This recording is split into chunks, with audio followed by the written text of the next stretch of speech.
Chapter 44. Ravana returns. Ravana was grief-stricken over the death of his son, Indrajit. The crown prince was gone. Ravana lamented, "Indrajit, you who have defeated Lord Indra, the king of the gods, how could a mere mortal strike you down? How could you leave this kingdom? My son, you should have performed my last rites. Now, instead, I must perform them for you."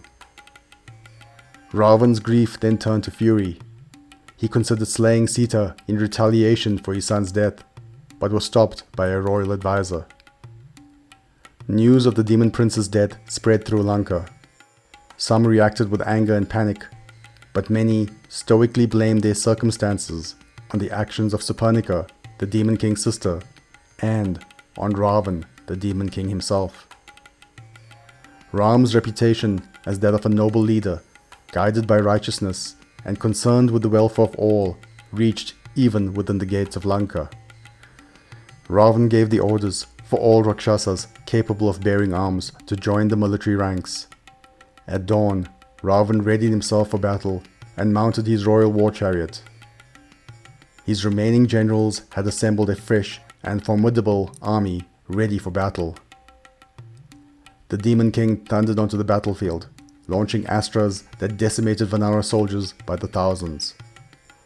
Ravana and Ram converged on the battlefield and launched a spectacular array of astras against each other. Divine and demonic astras lit the sky. Streams of light, fire, and shadow collided, shaking the heavens. The battle between the Prince of Ayodhya and the Demon King transfixed both armies. Soldiers froze as though spellbound, enthralled by the spectacular display of skill shown by both warriors. The chariot that Ravana stood upon gave him the strategic advantage of height over the Ayodhya prince. Vibhishan, the Demon King's brother, familiar with the construction of Rakshasa weapons of war, struck and critically damaged the royal chariot, forcing Ravana to the ground. The sight of his traitorous brother filled Ravana with rage.